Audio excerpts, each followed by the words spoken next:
Mr. D, my main aim is to calm the mind, to visualize more, hoping this can help. Okay, so right away I'll say a few things about that. Calm the mind is something that people overemphasize the importance of the mind. It's just that when the mind is all the time taking over your awareness, then it seems like the mind is the main thing. But the mind is actually not the main thing. The main thing is this pressure you have towards the world around you. I call it distortion. In Buddhism, it's called dukkha, suffering.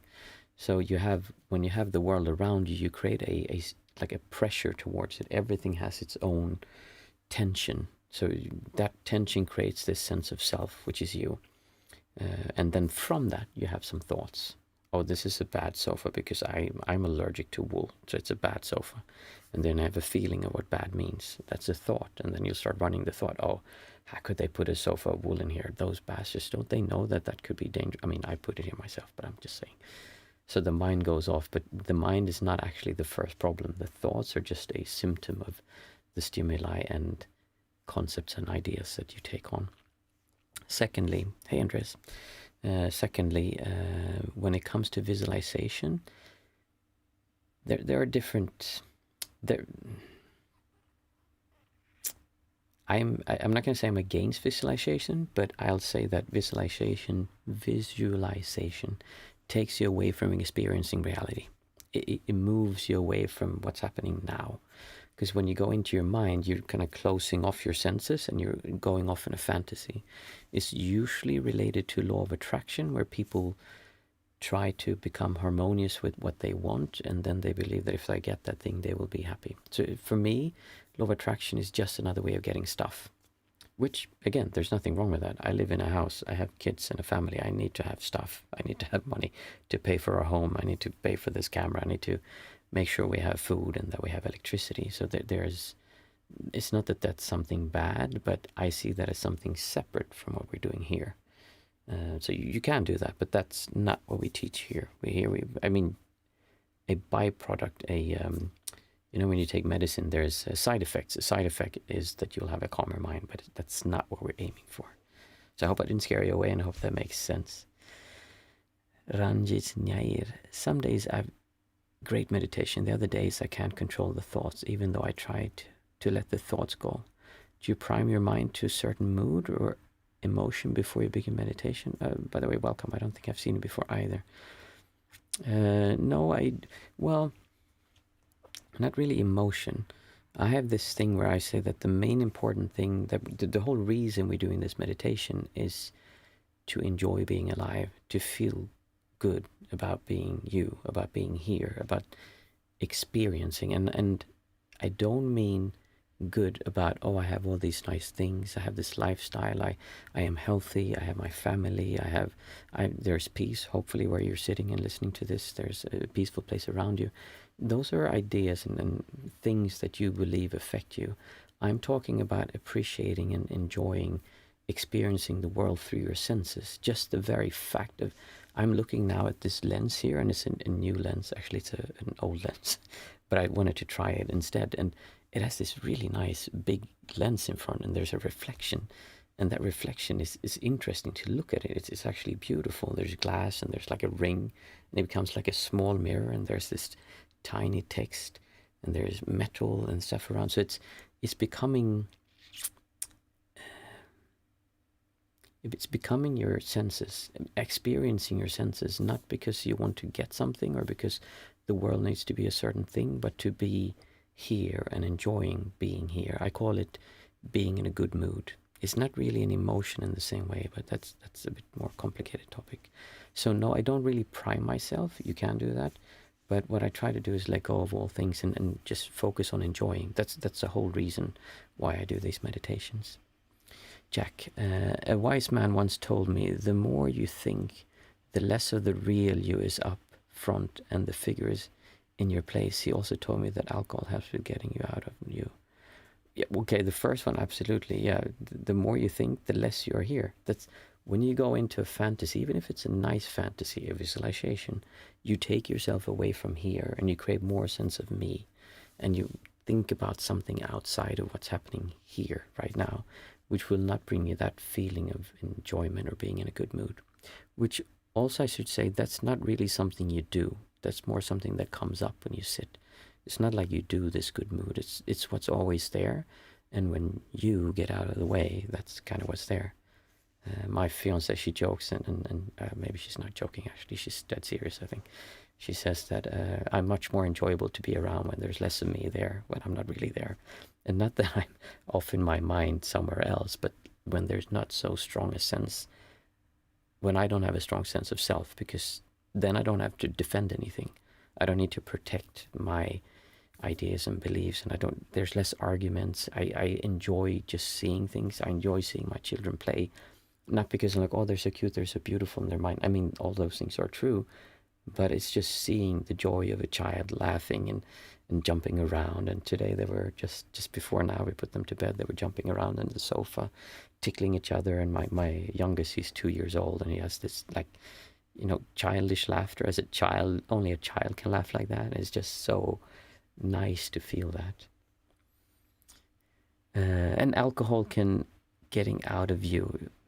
Yeah, I guess I mean, in a way it does, I guess. But the problem is that you're very unfocused and you're not really aware of the world around you. There's a lot of questions today. We normally do 5 or 10 minutes, but that's fine. It's nice. Then we sit for 20 minutes and we'll have a discussion after. Beast, hello, nice to see you again. Jethro Bradley, hi Martin, first time stumbling across your live, but I have enjoyed watching a few of your videos. Oh, nice to have you here. Jethro Bradley, that's a nice name. Mr. D, could you briefly help differentiate prayer and meditation? Oh yeah, that's completely different. I mean, for me it is, at least. But I guess it depends on what you put into it. That's actually a long answer in one way, but the short answer is that usually prayer is talked about as in you're praying to a god, goddess of some kind, and usually you're praying for something. You want something to happen. In meditation, there's so many different kinds of meditation that I almost don't want to say meditation, because what do you mean with meditation? Some people say fishing is their meditation. In a way, I'm like, yeah, that's partly true. But for me, meditation simply means you develop the mind. You practice using your mind, just like you can be a carpenter and you can learn to, well, that's not carpentry, fine carpentry, I think it's called, when you use a whittling, when you cut something out and you can cut a figure, like a statue, a small one. It can be beautiful, and there's lots of work, but you need to train how to move your hands, and there's techniques for doing it properly. You can't just take a big kitchen knife and like that. Actually, someone who's really good could probably take a kitchen knife and do that, but there are certain tools that are better for certain things, depending on what you want to do. So for me, prayer means you pray to someone or something, and you usually want a specific outcome. Meditation, we just practice using our minds to observe. And in the meditation we do here, we try to use the mind in such a way that we don't distort towards the world around you. We try to be at ease with being here, with being alive. Jack, and about invasive thoughts, just don't fight them, observe them, and let them be. They are not real. They have come and they will go. Absolutely. Beast, no emotions, no me. Yeah, that's actually very true. Ranjit, so you're saying that you do it because you enjoy it, not for any other reason. That's an interesting way to look at it. I always looked at it as if something I have to do to become calm and think clear. No, that then you're trying to, yeah. So that's actually really, damn, you have good questions. I'm happy you ask these things. Okay, I need to start. I need to, you see. I should start soon so it doesn't get too late, because it's evening time here. But you bring up a really good point, Ranjit, in that if you do meditation because you want to be calmer, to think clearer, then you're kind of basing this thing like, okay, in the future, if I meditate, I will get this reward. And the reward will be, I will be calmer, I will be think clearer, I can be more productive, I can be in the zone, what do they call that when they have this state, when they be in the flow. I can get in the flow and I can really produce a lot and I can earn lots of money. Or I can manifest these things. But the whole idea is that I'm not allowed to feel good and enjoy being here now. But in the future, if I achieve these things, then I will. If you start by enjoying and feeling fulfilled and just being okay with being here, and you learn to enjoy the things around you, and not even enjoying you, learning just what it feels like to enjoy experiencing reality. The thing is, people always talk about being in the present moment, and it's so airy-fairy. It's like it's very wide and generic, and I think that's one of the reasons why it's difficult to get anything really useful from it, because it's very generic. But when you focus on enjoying now, and enjoying being alive, enjoying experiencing your senses, if you think about it, what that means is that you're right here, because you're not thinking about, oh, this cozy thing that happened yesterday when I was cuddling up to this cute young girl. I'm 46, what am I talking about? If you're younger, I just assume that you're younger. This new girlfriend I met. Or I'm thinking about something in the future. Oh no, she might leave me, and I'm getting scared about that. You're pushing yourself out. If you're focusing instead of enjoying your senses, you take away the sense of self, and you actually plant yourself firmly in now, right here, enjoying what's happening through you. So when you visualize, you take yourself away from being here. When you try to get somewhere else by doing something, you also take yourself away. That doesn't mean you can't see that if I do this action, it will lead me that way. But there's a big difference between that. Very good question. Post the meditation. Sorry, I don't understand that. You mean I should post something or after the meditation? Beast. I heard voices over my shoulders to do something right and to do something wrong, but I always ignore both and do nothing. Good voices can be distracting, and you can have a lot of voices when you meditate. I never listen to anything my mind tells me, because my mind, when you meditate and you sit, there's just so much stuff coming up. It's like I usually describe it like this. This is the last thing I'll take up before we start. If I do like this the whole time on my arm and I stop, I will still feel a tingling, a sensation in my arm, because I've been banging it. It's the same with the mind. When you calm down and you let go of things, the mind is going to fire, and it's just going to shoot out all these thoughts and ideas. And they'll keep on running even though you are not doing anything, even though you're not focusing on anything. So that's why, yeah, I agree. Don't listen to what your mind says and what comes up. It's just stuff coming up. Sometimes it's good stuff and sometimes it's bad stuff. Nice.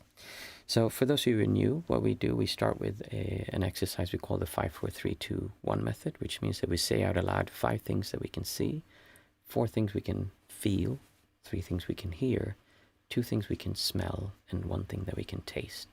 And the whole idea is that we say them out aloud and we become aware of them. It would be better if you just said 1 thing out aloud that you saw, and you just focus and really saw that thing, than doing this exercise 10 times over. It's about letting go of all of this stuff and all of the ideas of concepts and just viewing the sofa for what it is. So I'll do it and you can do it together with me. If you can't say it out aloud, if you would disturb someone, then just say it quietly to yourself. After that, we sit for 20 minutes, and then after, there's usually the discussion. But now we had a little extra one in the beginning. So 5 things that I can see. I can see a beautiful reflection in this camera lens. I can see a piece of tape.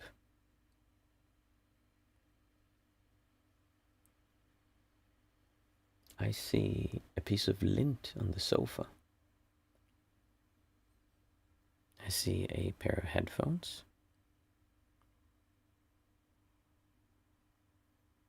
And I see a Velcro band. 5 things that I could see. Now we do 4 things that we can feel. So I can feel this soft blanket.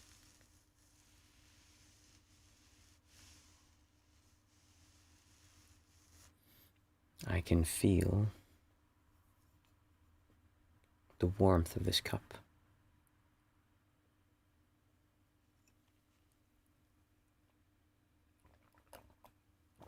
And I can feel liquid in my mouth.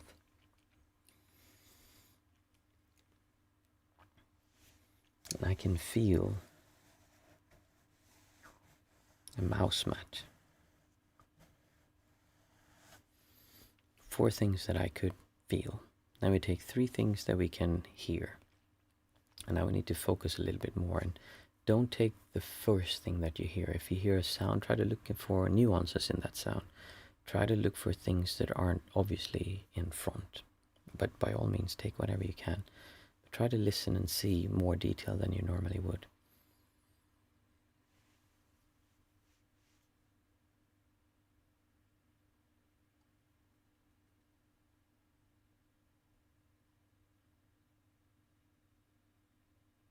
I hear ticking, some noise from temperature changes in this office.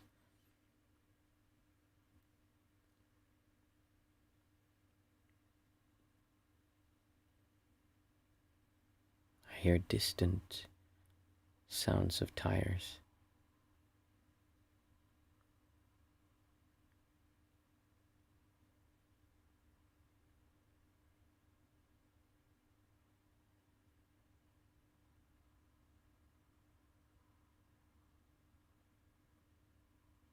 I hear the wind. Now take 2 things that we can smell.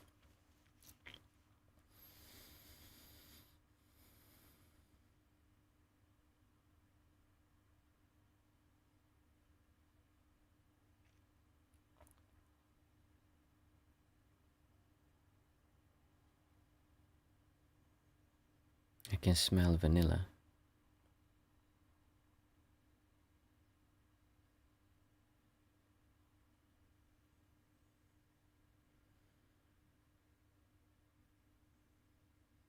I can smell sweat.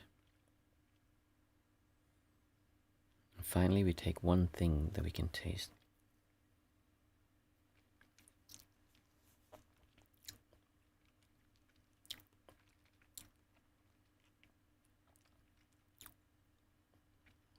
It can taste bad breath.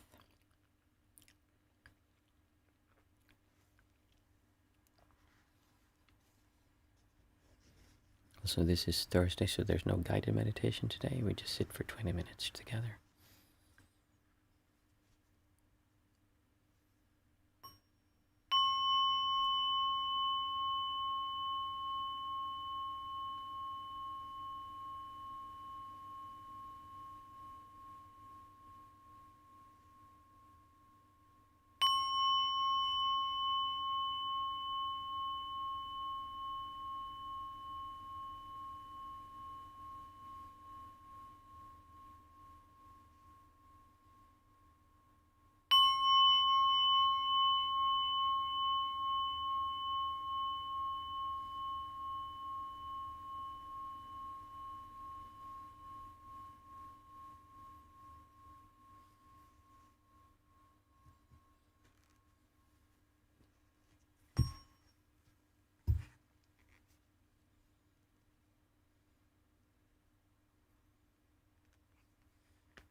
Feel free to keep on sitting if you feel like you want to do that, or if you have any more questions or topics you'd like to discuss, or just drink a cup of tea.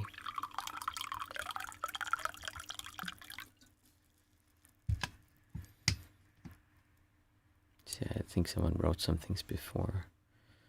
Let's see.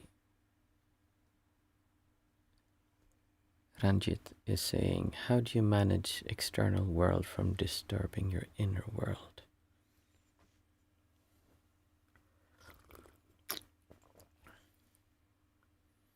Like, why would the outer world disturb the inner world? There's a fallacy in that. It's not the outer world that's disturbing your inner world. It's your concepts and ideas of the outer world that's disturbing this thing you feel is the inner world. The outer world just is. It just is what it is. There's no reason why that needs to necessarily disturb your inner world. Now, I know what you're talking about, of course. Certain circumstances are very difficult to handle without letting it disturb what you feel is your inner world, but ultimately that is not really true, ultimately. And Ranjit is also saying, enjoy the conversation. Jack is saying, I might have an opportunity to go to reclusion in the mountains for a few months by the start of the new year. Oh, that's interesting. Is that with the center you spoke about before, Jack? You mentioned, I can't remember the name of them, but I think it was a Buddhist monastery near you. Is that the mountains of Iceland, or where would that be? Yathru is saying, I wasn't sure if that was going to be a guided meditation or not. Do you normally practice an open awareness meditation or mindfulness of breath? I defaulted to focusing on breath. Yes, on Thursdays it's we just sit together. Mondays I do guided. So let's see, what do you call it? Open awareness meditation. Well, basically we do what we do when we do the guided meditation anyway is a awareness of the breath, but not as in trying to get some strong concentration states or like these jhanas or work with that. They do come up, but that's not the goal. Instead, we use the breath as an anchor to be aware of what's happening, and then we're observing the senses that are coming in during that time. So we practice with the breath, but then we also want to take the breath with us out after the meditation. Like you can do whatever you feel like here, that's fine. Jack is saying, no, not Buddhism involved. Yeah, it doesn't really matter. You can, I mean, that's a great idea, because, I mean, you practice for so long and you have enough experience that you can hopefully handle doing a retreat by yourself. It is, I don't know if that's with other people or if it's by yourself. Being by yourself, there are some disadvantages. It is much easier when you're with a group. It's easier when you have a teacher, and especially if you're doing more intensive meditation, because things come up, and it can be scary. It can be, it can be a bit crazy sometimes. So having someone who's done that before, or who has experience, can be a really helpful thing, because people really do go crazy at times through meditation. So yeah, but I mean, you speak about that quite often, that you'd like to do something like this. That sounds like a great idea, if it works with like work and everything else around you. Hey, Mindful Mama. Jethro is saying, thank you for clarifying. Mats, hey. I noticed a very tough resistance against the 5-4-3-2-1 technique and the meditation today. I got especially difficult at the halfway mark. Okay. Resistance. In what way? Is it that you didn't want to do it? Felt like I needed to mobilize a lot of discipline today. The thing is, when the sense of self is strong and you're being pulled in many different directions, the last thing it wants to let you do is just calm down and focus on one thing. It's like, no, you can't do that. We have all these other things that's important, or you have some reason why you can't do that, because that technique doesn't align with my religion, or that teacher doesn't suit me, or there's all these ideas kind of. But the sense of self, these distortions, are very good at coming up with reasons why you shouldn't do that. So just the mind in general, when you try to focus, will give you difficulties doing that. And it's not like many people believe that your progress is going to be like this. Okay, I start and I don't really get it, and then you start meditating. Oh, I'm getting it now. I'm understanding what to do, and it's going to go upwards. It's kind of more like this, and then it goes down and it gets worse, and then it goes up and then down. There's a lot of up and down in your progression as you meditate because it changes. It changes for me as well now. It's more like this. I joke with my fiance about that. We say, "Leia, we're so stable." She said, "Yeah, I'm like this. I never have any moods. It's like just like this." So the point being that these ups and downs become less, and there's more just enjoyment of being eventually. But there will also be times when it's very, very difficult to close your eyes. I have it myself. What I do is if I have that. I mean, the 5-4-3-2-1 method is actually really good against that. But something else is walking meditation. Walking meditation is really good when you have a lot of resistance, when you have difficult thoughts, lots of suffering, anxiety, like strong emotions that you can't handle. Then walking meditation might be better than sitting down and closing your eyes, because that can be overwhelming. So then you would do the walking meditation first, and then after that you can sit down and you can focus on your breath or do whatever technique you want to do. But it is easier to do something else. I also meditate with audiobooks. I've done that. I call it audiobook meditation, and I look for the distortions that are created by the audiobook. And that could be, I mean, I listened through the whole Harry Potter series with Jim Dale. Amazing man to read. Oh my goodness, his voice is so beautiful. And he does voice, it's incredible. I think I've listened to it twice while meditating, because there's a lot of distortions coming up when you're hearing things, and it's a way to be focused and aware of what's happening and introduce slight distortions kind of. And sometimes when you have too much energy to sit still and not do something like this, then it can be a good thing to do that. I see Mats is writing, I tried walking meditation today. How did it go? I was kind of unsure if I was doing it correctly though. Yeah, you probably did it wrong. Just kidding.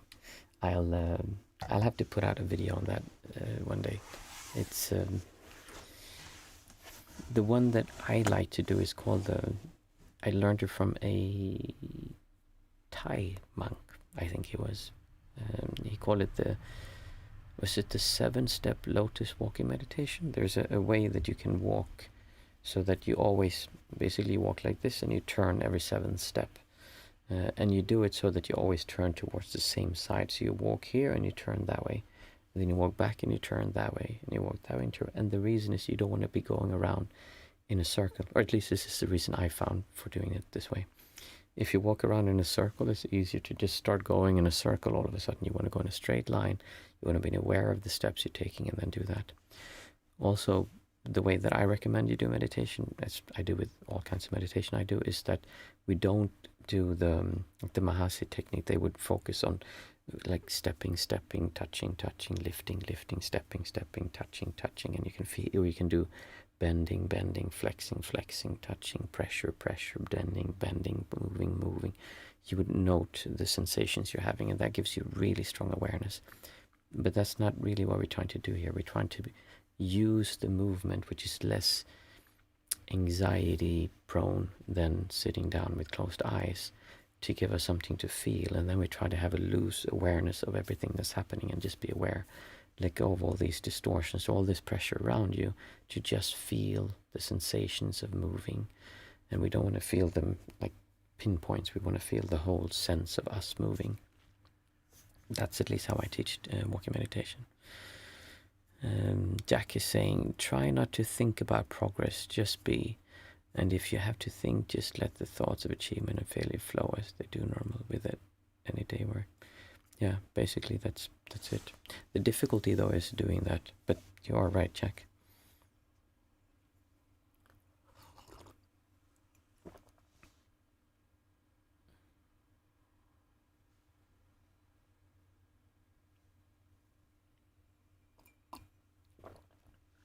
Jethro, did you say Jim Dale earlier? Yes, I think his name is Jim Dale. I hope I didn't say that wrong. He narrates the Harry Potter books in the American version of Harry Potter. This is when you say, hey, you know what? That's actually my uncle. That would be cool. Yeah, he has an absolutely incredible voice. It's, yeah, it's just so soothing to listen to him. Some people just have a really beautiful voice, and that man, oh my goodness, it's like your grandfather, the grandfather you wish you had, like to read stories for you. And I think he won some prize for doing the most different character voices in a story. Not that I'm aware. No, he's an American voice actor. The British version is, what's his name? He's a comedian. I can't come up with his name now. Oh, maybe it pops up later. It's also good, that version. Ranjit is saying, I have difficulty in controlling emotional changes. Any advice to manage it better? Yes, one of the things that I teach my Stephen Fry, that's it, good Christian. One of the things I teach my students when we work is that we ask ourselves throughout the day, like continuously, we ask, how am I doing right now? What am I feeling? How am I, what's my internal state is basically what we're looking for. How am I doing? So when you're asking that, or basically it's like, how am I feeling? Am I in a good mood or in a bad mood? And if you look at that and you see, oh, I'm not feeling in a good mood, then you ask yourself, why? What happened? And then you trace your time, your thoughts back, and you look, okay, well, actually, the reason I'm in a bad mood now is because before I came to sit, my fiance, she said this one thing that was, yeah, she said that, hey, couldn't you hang up your jacket instead of just throwing it on the sofa? And I thought that was so dumb of her. Why would she say that? Like, I came in and I was busy. I had to take things up, so I put it there. And then when she didn't actually say that. I'm just making something up. And I would never throw clothes on the sofa. Never. Ever. So you then take that and you say, well, that's pretty silly. Why am I choosing to feel bad about something that happened before? Why am I letting that ruin this moment of being alive? I'm not even there now. But for some reason, I'm letting this thing ruin how I'm feeling now. And it's all about enjoying, experiencing reality. It's all about being really here. So that's why we ask ourselves that question throughout the day. And whenever you don't feel like you're in a good mood, you trace your thoughts back and you say, okay, you know what, why not? And is that a sane reason to ruin your life? Because you are the one who's creating this distortion. You're going to blame it on the other person and what they did, but you're the one who's creating this resistance, this friction. And that is easy to say when we're sitting here and having a nice, calm conversation, but it's much more difficult when someone really does something that's difficult for you, and you can feel just as threatened from someone saying something harsh about your beliefs or your family or something you did, as you can actually be in a lethal and dangerous situation. Those things are just as emotionally charged. And for most people, though, we're not in any kind of physical danger most of the time. What we're talking about is just someone said something. You saw a TV show that you felt triggered by, or you walked by and someone did something. And we're just talking about silly stuff for most people. So when those things come up, we look at that and say, okay, is this how I want to live my life? And you might say, yes, I do want to live my life like that. Well, that's up to you. What we're trying to do is change this belief that there's an absolute relationship between what happens on the outside and how you react on the inside. Because that is not true. You can change that. And that's something you can look at.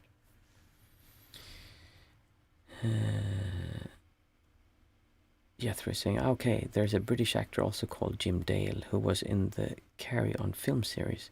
Imagine Benny Hill, only more so. Okay, Benny Hill, I remember. I remember that from when I was a kid. I just assumed that Jim Dale was American since he did the American narration of Harry Potter, but I might be wrong. He's done many other narrations also. I have to look that up. Let's see, Jack is... No, wait, JVB. Hey, JVB. When meditating, how can I identify the root cause of my distortion or hopeless? Okay, I just, it's 9 o'clock, so we're going to take these and then we'll stop because I need to go to bed also. How can I identify the root cause of my distortion of hopelessness. The way that I do this is that I don't actually look for the root cause. So the reason you want to find the root cause is because you want to give yourself allowance to stop feeling bad or to stop feeling hopelessness. Because you believe if you figure out why you feel hopeless, then you can let go of that. I'm saying that all therapy, all counseling, all what they do is they give you a good enough reason that you accept to allow yourself to feel good. So I'll give you an example. In psychotherapy, they do like Freudian therapy. They would look back and they would say, okay, you know what, I'm really like making stereotypes here. Look back and you know the reason you feel so unsure in relationships is because when you were young, your father told your mother that she was not allowed to do certain things. When she came home on Friday nights, she was not allowed to watch that TV show. And you always felt like that was, oh my goodness, if I get married, then I will be, someone will control me. I cannot be myself. That's the reason you have such a hard time with close relationships. And the therapist and you go through this and say, oh my goodness, I get it now. The reason I have such a problem with close relationships is because my father said that to my mother. It's like, okay, it's okay, I can let go of that. See, you just come up with a reason why it's okay for you to let go of that. Now, that might be true, but it might be something you just made up. Or it might be partly true, and then you just allow yourself to believe that. And since you believe it, then you're allowing yourself to not feel bad about it. So you don't need to find the root cause. There's not a lot of people who focus on that. I mean, there's something called prenatal birth therapy. So basically, I know people who work with this, they basically say that, well, your trauma, your hopelessness, it comes from when you, and I'm not kidding, it comes from when you were an embryo inside your mother, and then you actually suffocated. You had something that happened, that there was something, a complication with the, let's say the delivery, or even in the middle of the pregnancy, there was a problem. And so because of the trauma that you suffered now, you're suffering hopelessness. And then you go in and you do regression and hypnosis and all kinds of things, and you bring up this memory, and it's like, oh, I can feel it. Yes, that happened. My mother was trying to push me out, and I couldn't get out, and I felt so hopeless. And so because of that, that's why I feel, oh, I can let go of it now. For most people, they would say, well, that's just silly. But that actually works. It does work, because it gives you a reason that's strong enough that you accept, which allows you to let go of this thing that you have.